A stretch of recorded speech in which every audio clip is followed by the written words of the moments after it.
something, you and I were just talking about this, and all ways are one, right? We all come back to the center of ourselves, the center of the world, the center of where we are in the universe, and these are just tools. Yeah. They're not magic. No. We're magic. The world is magic. Right. People are magic. Yes. Humans are magic. Humanity is, well, and we're also maybe not the highest life form, as Mike was saying. We've had that conversation. But that's what magic truly is. Right. Yeah. I believe that we're all energy, and we're all I'm reading the book. Have you ever read the book Conversations with God? Yes. Amazing book. Yes. And it's mind blowing, but it is reminding me, I'm being helped to remember. We're all part of the same energy, and so it is God's spirit, universe, whatever it is that you want to call it, having experiential experiences through you, through me, through Mike. But we truly, if you can truly look at another human being and say, we are the same, and feel love for that other individual just because they're a human that is having an interaction, I think that you bring up a really good point about, though, that kind of lens of love, right? So one of my favorite books is Bell Hooks. The book is, oh my gosh, what is the book? All About Love. Sorry, okay. Just spaced it for really quick. So, and she talks about living through a lens of love, and how if we can look through that lens, we see our partners, ourselves, our communities, all of these things very differently. And so when I think about spirit, and yes, we are all one, we are all having different experiences, and it's also important to note those, so we're not just spiritually bypassing things. Right. But I really love, if you have not read All About Love by Bell Hooks, shout out to Ashley Williams, too, of the Well Collective. She's doing a reading and discussion group on June 15th with that book in particular, but you need to read it. It's incredible, because it's really about how can you look at the world, the things that we face, the things that we do, the way that we are different, and the way that we're the same through a lens of love, rather than the lens of basically what we currently have, which is, judgment, capitalism, patriarchy. There's a lot of things, right? So I'm thinking that this is we're talking about the same thing, right? And there's also some different things that go along with it. Yeah. Beautiful. So, yes. It. All right. So what do we want to do with these cards? Although one just fell out, the Hermit. Go inside. That makes sense. Take some time for yourself. That makes sense. I think that's actually really something that's super important right now, with, even talking about what Katie just said about the internet, and that, that we can use it for positive and what that's all about. But I think that there's a moment where if we're not returning in, then we're overwhelmed with everything that's on the out. Everything becomes chaotic. So yes. So two of my favorite words are radical responsibility. Perfect. And so when I meet somebody and I find myself in judgment of that person, or I'm feeling chaos in my external world because that's what's manifesting for me, that's when I know that I need to go back inside, because there's something inside that is not right. And I have a blog about that too. Exactly. It's about judgment being selfish. Judgment is selfish. The reason you're judging somebody 1000%. else is maybe you're not feeling something within you. Yeah. Or that it really matters to you. Right. Because there are things that we do judge out in the world because they're terrible things, but it means it really matters, and are you taking the time to be with that too? So I love the fact that was the card that popped out. Yeah. All right. So what do we want to do with these cards? So let's talk. Okay. So how does one, being a business owner and being out in the world and trying to make my mark and make an impact and really truly create a business, right? The capitalism part of it, and not and being okay with making money by helping people. That's okay, can I just tell you how I landed at this? So I've read tarot cards since I was 13 years old. Okay. I did not have that yourresidentwitch.com site until last year. Okay. Never. I would do it for people, like when Allie Greenberg opened the Broad here, the Women's Club here in Richmond. I had this thing there where I did Witchy Eve, and it was basically an experience for women to come in and share and things like that. But you had to know that I did this in order to access this part of me, right? You had to be able to ask about it. And so last year, I had this moment where I was thinking about, I've always done this. I've always helped people go back to who they are, understand themselves, access who they are on the inside, be themselves, and free themselves, right? Like, that's part of why I'm here, whether it's through branding, whether it's through tarot, whatever. So when you say that about, like, why start a business, it was really hard to actually, it was hard and it wasn't, because I was like, oh my gosh, if anybody actually knew I read tarot cards, or I called myself a witch, like, what were the implications? And then, you know, I just got to the point where I was like, F it, like, we're not doing that. And, you know, people know I do this, so here we go. From a trying to make money capitalism perspective, I have a marketing philosophy, and maybe this is something for Katie too. I don't believe that you actually ever sell anything. I believe you show up, and if you're clear about who you are, the transformations you can help foster, the people find you, and then you move from there. Right? So I'm not out there going, hey, book a tarot reading with me. I mean, I am, but it's not, you know, it's like you can. And I'm not out there pushing it like, oh, do you want to book a tarot? Do you want to book? And I think that that's where we are, the difference between selling and serving. Right. And so from a marketing perspective and a capitalism perspective and actually putting a value on this, the value is in my time and expertise on it. Right. It's not about me selling any kind of spirituality. It's not even tied to that. Right. The tarot, I always tell people when I'm doing a reading, I'm like, the tarot's not magic, humans are magic. The tarot is a tool. It's not going to predict your future. Right. It's not Miss Cleo. Right. It's not going to tell you about all the terrible things that are about to come down your pike. It's not going to tell you about all the good things. What it does is it helps you psychologically access the things that you already know, and then orient yourself to it. That's what actually, you know, can I talk about manifestation really quick, and then I'll come back to whatever. Okay. So that's what manifestation is. There's a psychological principle. So, like, when we're talking about the business of tarot, there's an art and science, right? There's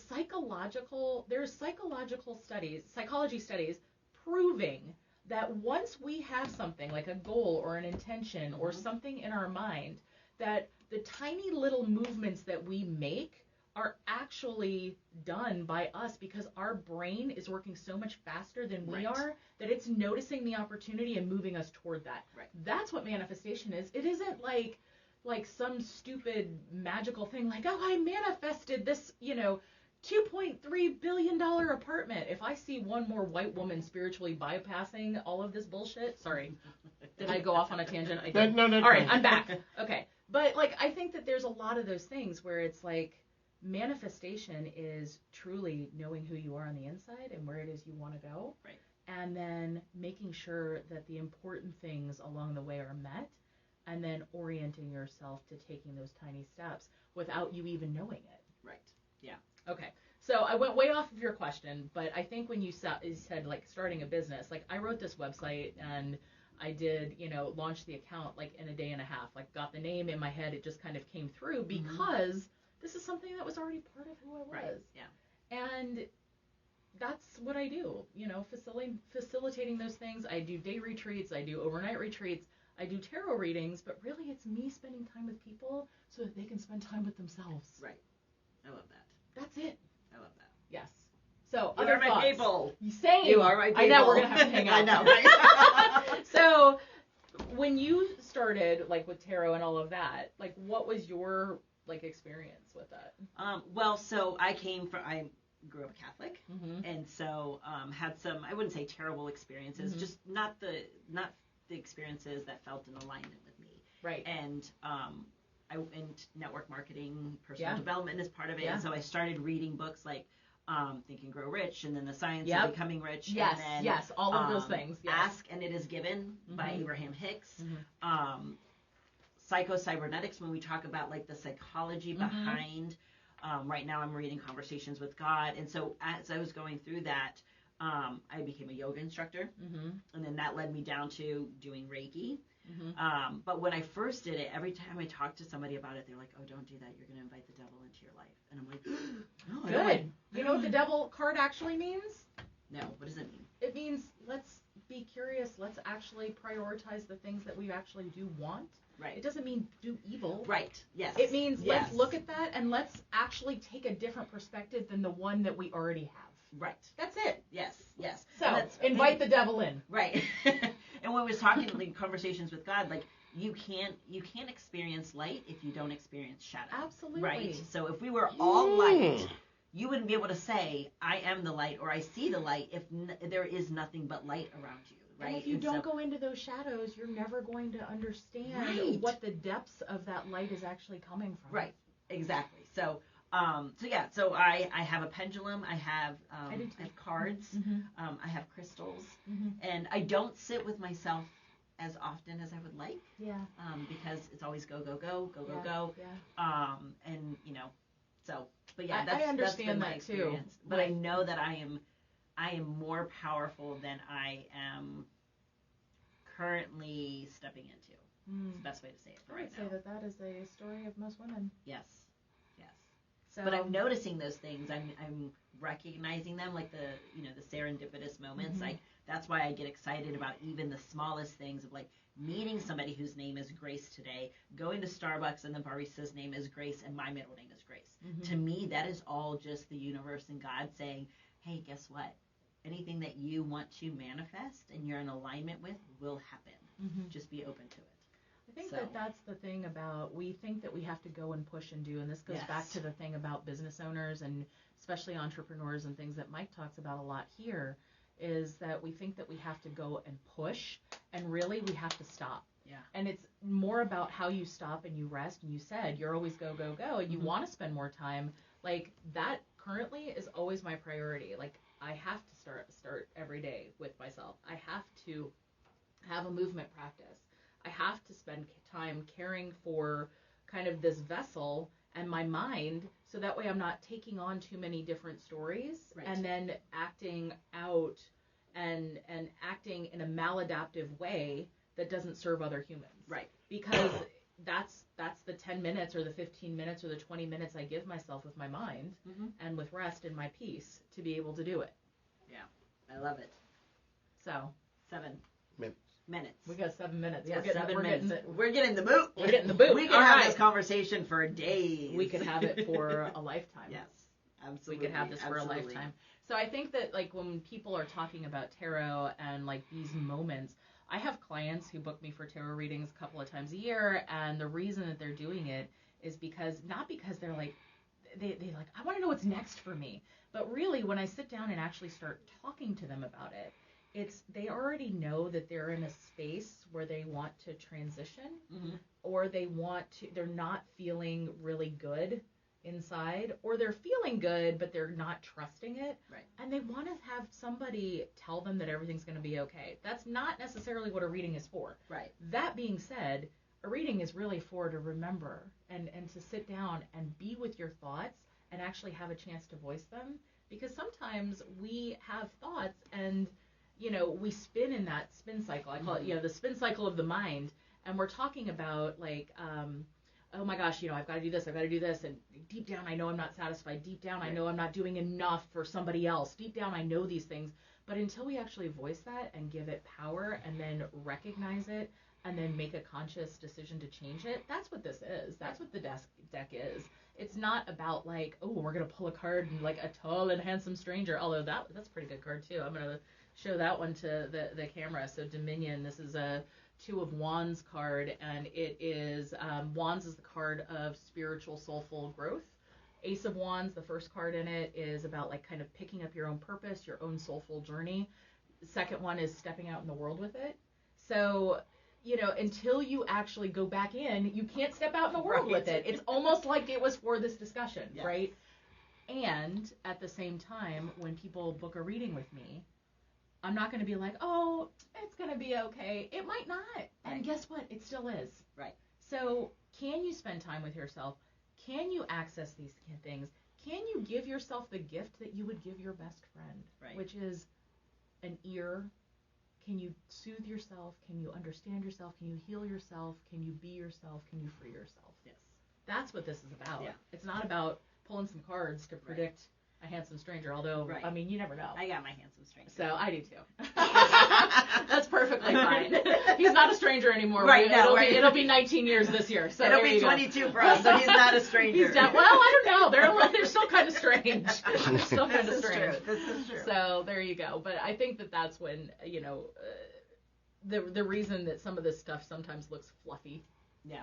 or people are like, this is not real, it's just, those types of things. I mean, I think that there are times where it can be used in that way, but really, like, well, just like with anything. Right. Spending time with you. Yes, I love that. Yeah, exactly. As your website said, is your, what was it, the number one relationship you have is with yourself? I said the longest relationship you'll have with this life is with yourself. Is with yourself. And so you might as well actually take care of yourself, because that is going to influence every other relationship you have in this world. And also love yourself. Love yourself. Day in and day out. Yep. Even, and that's been a journey for me too, and I'm sure maybe for you. Yeah. Right? Yeah. It's been a journey, because there were years that I hated myself. Same. And now I'm like, now I feel myself. I do. Yeah. I like myself. And that doesn't mean that I have arrived. There's still a lot of work and a lot of things I don't like, and I wish I could do more. And I'm working on that. And that's the exciting part, is that there never is an arrival. It's just this journey, and getting excited about that journey. Like, every day is an adventure. And so if you can wake up with that mindset, like, right. Yep. I love it. Yeah. And when the adventure's over, it should be at the very end. It shouldn't be now. Right. If you've gotten to a point where you're not willing to change your mind, like what Mike was saying earlier, like, change is not easy. It's not, doesn't fit in a box. No. Your life shouldn't either. No. Ever. No. Our identities change, whether we believe it or not.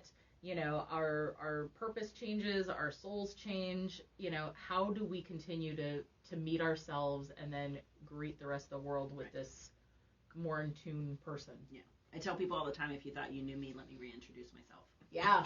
Because oh my God, that's so good. Yeah. Yeah. If you thought you knew me yesterday, let me reintroduce myself. Yeah. Because I'm changing. Yeah. Minute by minute. Yeah, and I think it's evolutionary, right? Yes. So investing time in this, and not in the point of necessarily navel gazing. So I want to make a distinction and say that you can't always just be in a moment where you're like, this is about me, or it's not about you. It's about everybody else, which is why it has to be about you, too. It has to be that collective experience. Right. Exactly. This is all of us. We are here in the world to love, to understand, to see other people, to hear other people, to love, see, be heard, understand ourselves. Right. Yep. Let's take care of ourselves the way we take care of other people, so we can take care of those people too. I love that. Yes. Yay. Absolutely. You wanna wrap it up? Okay, that's ladies and gentlemen, we're gonna wrap it up. That's the wrap it up. Mike is better at this, but so I know we chatted, or Mike asked you several times how people can find you, but tell people how they can find you again. So branding, storytelling at michellemercurio.com. Tarot, retreats, events, witchy experiences that don't even have to be witchy. I'm doing one for a group later this month.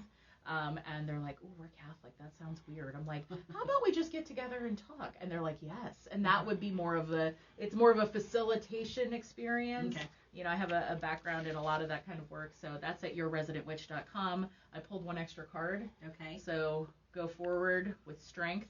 Is that for Anna? Determination. Is that you? I love it. You are the lion. The lion is you. We are all one. Yes. Go ahead, Carol King. Can you pull one for me? I will. Okay. All right. You ready? Yes. While she's doing that,